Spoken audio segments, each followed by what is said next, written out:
Assalamualaikum warahmatullahi wabarakatuh. Perkenalkan, nama saya Saiful Rahmat dari SMA 3 Boyolali. Saya sebagai mahasiswa PPG dalam jabatan di LPTK UIN Salatiga. Pada kesempatan hari ini, Jumat tanggal 13 Januari tahun 2023, saya akan menyajikan video pembelajaran materi pernikahan di kelas 12 MIPA 3. Selamat menyaksikan. Sekian, Assalamualaikum warahmatullahi wabarakatuh.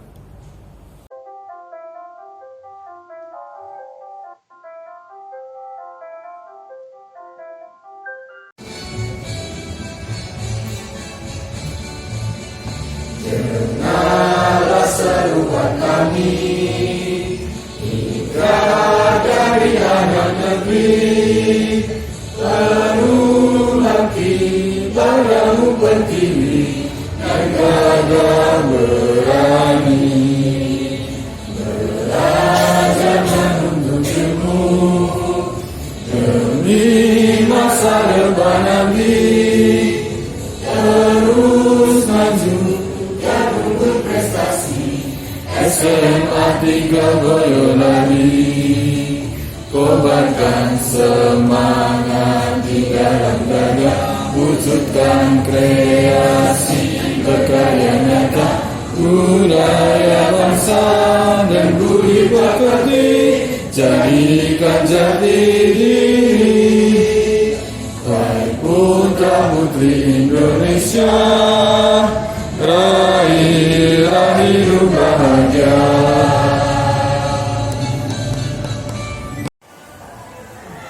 Assalamualaikum warahmatullahi wabarakatuh. Waalaikumsalam warahmatullahi wabarakatuh. Selamat pagi anak-anak semuanya. Pagi, Pak. Assalamualaikum warahmatullahi wabarakatuh. Waalaikumsalam warahmatullahi wabarakatuh. Selamat pagi. Pagi, luar biasa. Ulangi ya dengan suara keras. Selamat pagi. Pagi, luar biasa. Tepuk tangan. Anak-anak semuanya, sebelum pembelajaran kita berdoa terlebih dahulu dengan mendoakan orang tua kita yang berada di rumah, mendoakan saudara-saudara kita yang mungkin kelas lain baru dalam keadaan sakit. Semoga dengan doa kita pada pagi hari ini Allah Subhanahu wa taala memberikan kesehatan sekaligus memberikan kemudahan bagi orang tua kita yang berada di rumah yang baru mencari nafkah. Dan juga sekaligus kita berdoa untuk diri kita sendiri, dari pagi sampai sore nanti kita mendapat ilmu yang berkah, ilmu yang bermanfaat, sehingga kita ketika sudah lulus mendapatkan kemanfaatan dari ilmu yang kita pelajari pada pagi hari ini. Untuk doa dari ketuanya. Untuk mengawali kegiatan pada pagi hari ini, berdoa mulai.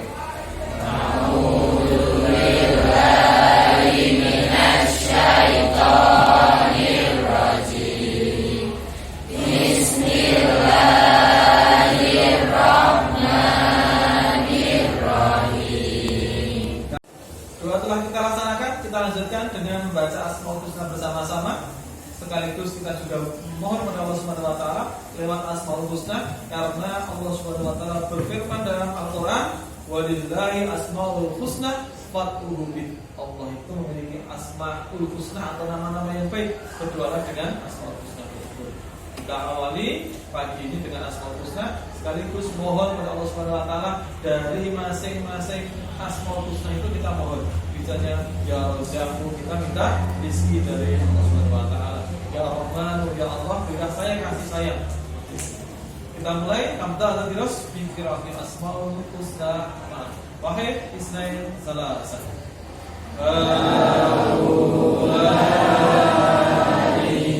Asmaul Husna, nas'aluka ya Allah, bi asma'ika huwa Allahul ladzi la ilaha illallah, wa asyhadu anna Muhammadar Rasulullah.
Asmaul Husna sudah kita baca, kita melanjutkan pembacaan ayat suci Al-Quran.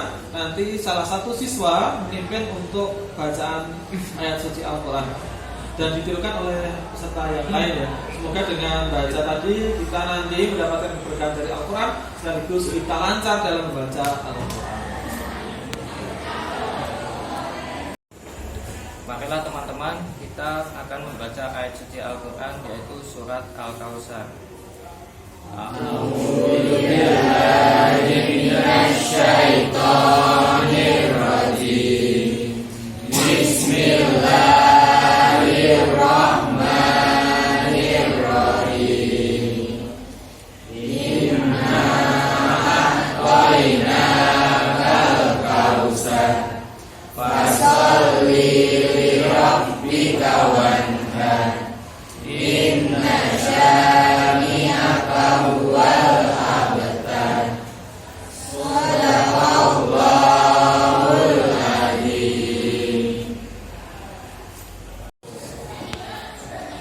Pembacaan Al-Quran telah kita baca bersama-sama. Semoga dengan bacaan yang telah dibaca bersama-sama Allah Subhanahu wa taala memberikan keberkahan untuk kita, sekaligus insyaallah semoga Allah Subhanahu wa taala memberikan syafaat kita melalui kita membaca Al-Quran tersebut.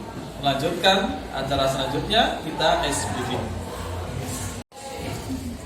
Kita mulai ice breaking biasa dengan gerakan aku tahu, sadar, siap dan melakukan.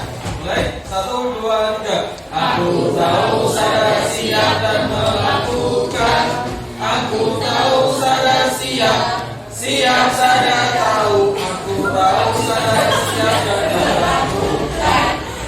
Dan terima kasih SBK, semoga menjadi penyemangat kita untuk belajar kita. Saya akan melakukan presensi pada hari ini. Adelia Anggreni, Azizah Nadia Rahmawati,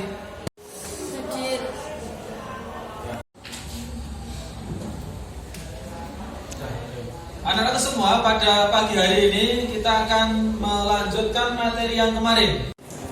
Anak-anak semua, materi pada hari ini tentang pernikahan lanjut dari yang kemarin yang kita pelajari. Kalian kemarin sudah mempelajari tentang pengertian pernikahan. Nanti ada hukum pernikahan, dasar perkawinan, syarat dan rukun. Sekaligus kita akan melaksanakan diskusi menggunakan model pembelajaran PBL atau Problem Based Learning. Untuk itu siap-siap, nanti ada kelompok 1, 2, 3 saya bagi, terus saya beri persoalan lewat LKPD. Di situ anak-anak semuanya ada permasalahan apa, nanti dibuka, terus dibaca-baca, sekaligus nanti cari solusinya. Itu ya, paham? Kemarin kita sudah mempelajari tentang materi pernikahan. Pernikahan sudah kita pelajari. Untuk bab yang pertama kemarin adalah syarat dan rukun pernikahan. Mungkin dari anak-anak semuanya masih ada yang ingat tentang syarat dan rukun pernikahan. Ada? Ya, silakan angkat tangan untuk yang masih ingat. Ya, silakan disebutkan yang termasuk rukun nikah. Yang pertama ada calon suami, calon istri, wali, saksi dan dilakukan ijab. Ya. Oh, kita masih ada ingatan kemarin yang tadi namanya rukun nikah. Ada siapa lagi? Ada pengantin laki-laki, calon pengantin laki-laki, calon pengantin perempuan, dan wali, terus ijab kabul, yang terakhir adalah saksi. Ya. Ingat-ingat, kita melanjutkan materi selanjutnya, yaitu tentang kenapa Islam ada perlu namanya pernikahan. Kok nggak langsung saja gitu ya? Gak usah menikah langsung tahu-tahu punya anak gitu ya. Itu yang pertama yang kita pelajari. Terus yang kedua, kenapa di Islam harus ada namanya talak? Kenapa ada talak? Sekaligus kenapa kok di Islam ada namanya rujuk? Dan juga kenapa kok di Islam ada namanya mahram? Kok enggak ayah menikahi anaknya? Kenapa kok seperti yang viral kemarin? Ya, menantu menikahi mertuanya. Kenapa? berhubungan dengan mertuanya. Nah, itu kan kenapa Islam melarang seperti itu? Nanti akan saya bagi kelompok-kelompok. Nah, harus semuanya mencari penyebab Islam tidak memperbolehkan seperti itu. Terus nanti mendiskusikan sekaligus mempresentasikan di depan kelas. Bisa dipahami? Bisa. Untuk itu akan saya bagi kelompok. Ada 1, 2, 3, 4 kelompok yang membahas tentang tadi yang saya sampaikan. Yang pertama tentang Islam kenapa kok harus ada pernikahan. Ya, ini saya ungkapkan dulu di Indonesia. Ya, di Indonesia dikhawatirkan akan terjadi namanya resesi seks. Apa itu resesi seks? Nanti bisa dicari ya. Resesi seks itu apa? Seperti terjadi di Jepang, di Cina itu sekarang sudah terjadi namanya resesi seks. Apa itu? Orang atau keluarga yang tidak berkeinginan untuk memiliki anak. Akhirnya di bangsa itu kekurangan generasi penerus. Mereka hanya orang tua, anaknya tidak ada. Atau misalnya anak cuma 1, akhirnya terjadilah kekurangan pemuda, kekurangan tenaga kerja di negara. Semoga bangsa Indonesia tidak terjadi itu. Walaupun survei membuktikan ada 2 provinsi yang sudah mengalami itu. Semoga kita tidak ya. Tadi pertama kenapa Islam ada pernikahan, yang kedua kenapa Islam melarang pernikahan dengan mahram, kenapa harus ada talak, dan juga kenapa ada rujuk. Ini disebut dengan materi pembelajaran kita adalah problem based learning. Jadi ada masalah seperti itu kita pecahkan sama-sama. Nanti dari anakku semuanya yang kelompok tersebut mempresentasikan di depan. Untuk itu silakan gabung ke kelompoknya masing-masing. Ya teman-teman, kenapa sih di Islam harus ada pernikahan? Mungkin manusia biar tidak seperti binatang dan memiliki keturunan yang sah dan jelas.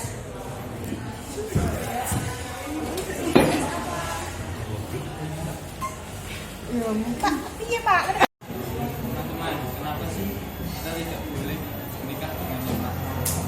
Ya tidak boleh, karena menurut buku yang saya baca, menikah dengan mahram itu sangat berbahaya karena bisa mendapatkan keturunan yang cacat.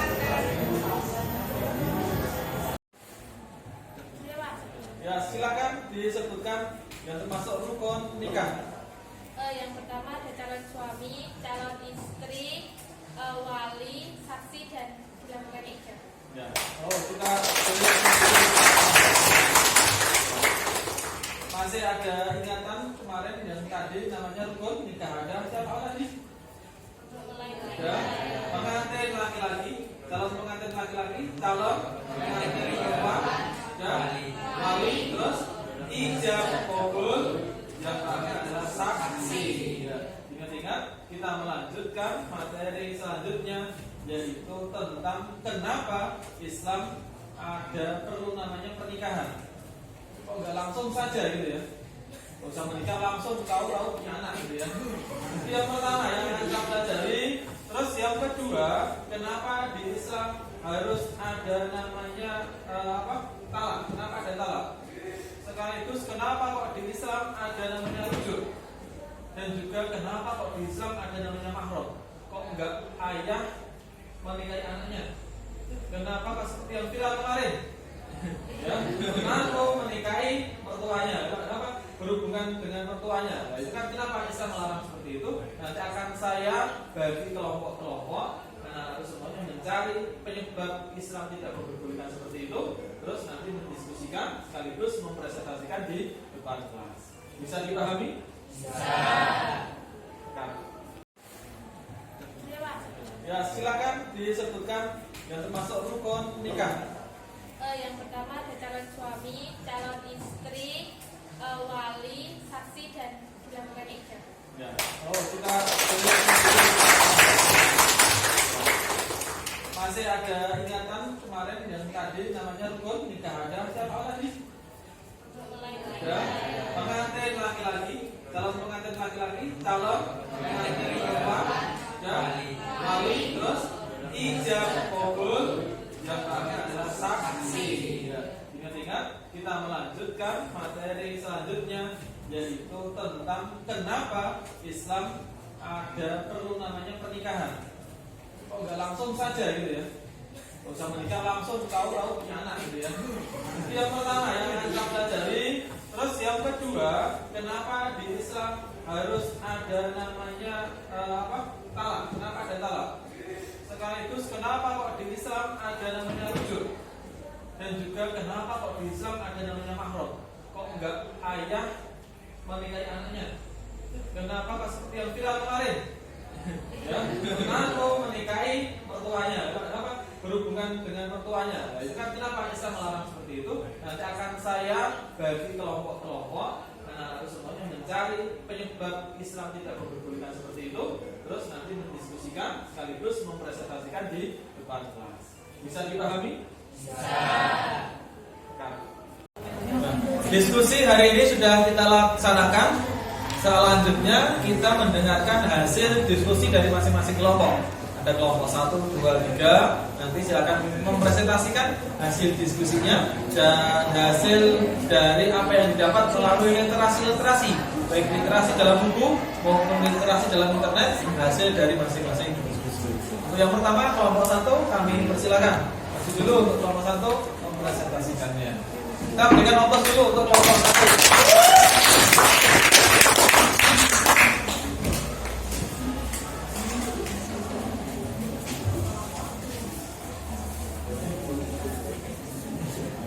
Assalamualaikum warahmatullahi wabarakatuh. Kami dari kelompok 1 ingin mempresentasikan hasil diskusi dari kelompok kami yang materi tentang kenapa di Islam ada pernikahan. Jadi pertama-tama kita akan memperkenalkan diri kita. Perkenalkan, nama saya Pita Khairul Warisah, absen 20. Perkenalkan, saya Adriana Kristin Pramudio, nomor absen 7. Perkenalkan, nama saya Sofia Agustin, nomor absen 28.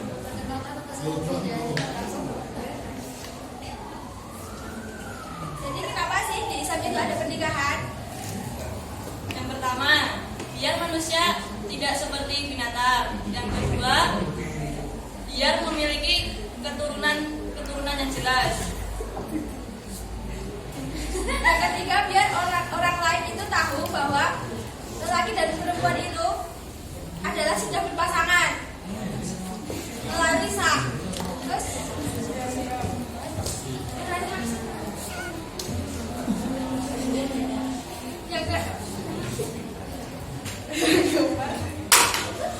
yang keempat adanya kerelaan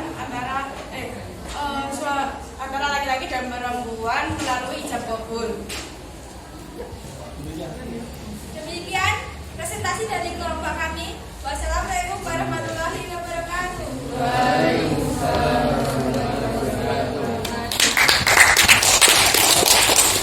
Assalamualaikum warahmatullahi wabarakatuh. Waalaikumsalam warahmatullahi wabarakatuh.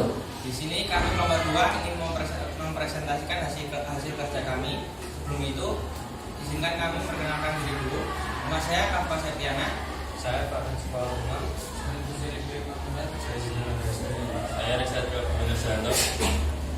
Di sini kami mendapatkan masalah tentang makro. Mengapa Islam ada makro? Ya, mengapa Islam ada makro? Karena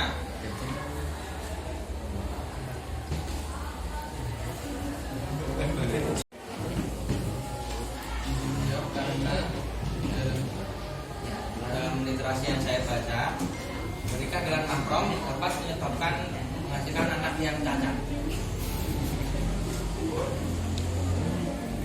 Demikian dari kelompok kami. Wassalamualaikum warahmatullahi wabarakatuh.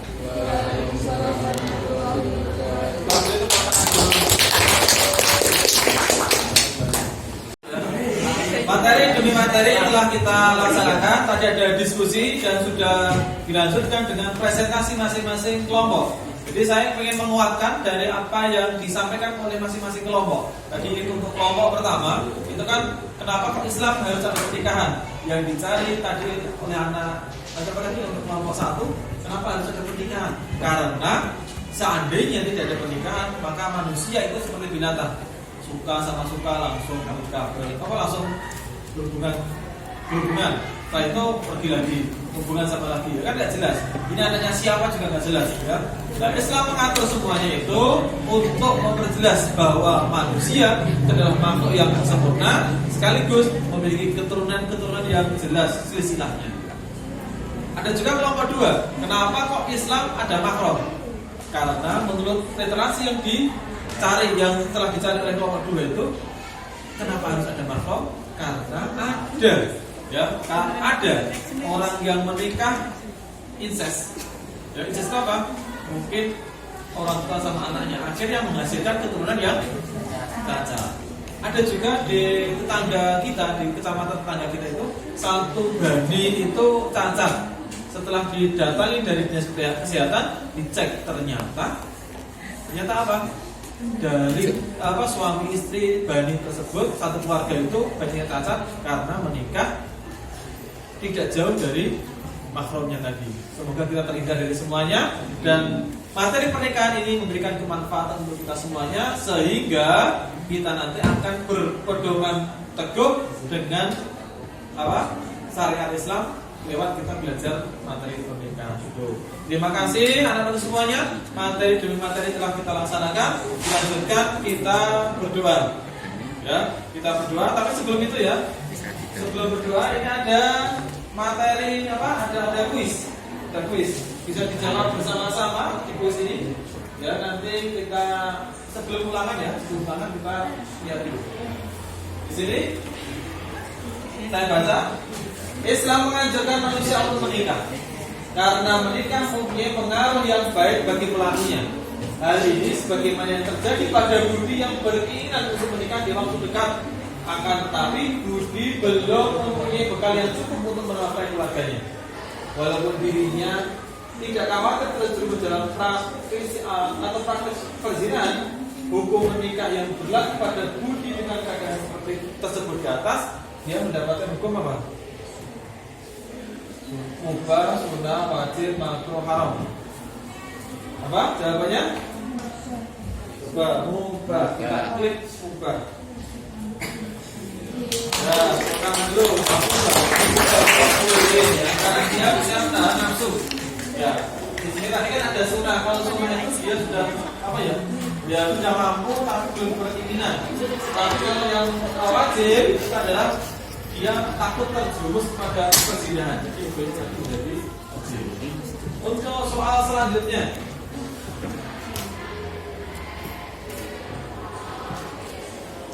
sewaktu Rasulullah SAW masih bayi, beliau pernah ditujukan kepada seorang ibu yang bernama Halimah Sa'diyah. Sebab itu Rasulullah SAW tidak boleh menikah dengan anak perempuannya Halimah Sa'diyah. Sebabnya karena apa? Saudara sepersuara. Kita cek. Saudara sepersuara. Ya, terus kita lanjut untuk anak-anak semuanya. Ya.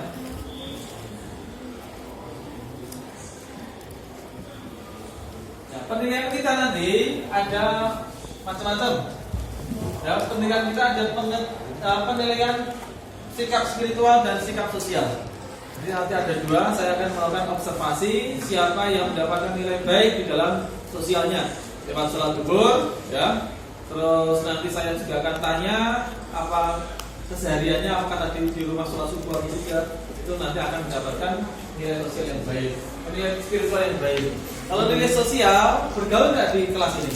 Atau dia hanya menyendiri terus keluar, tidak punya ikut organisasi, hanya menyendiri, nanti ada nilai sosial ini.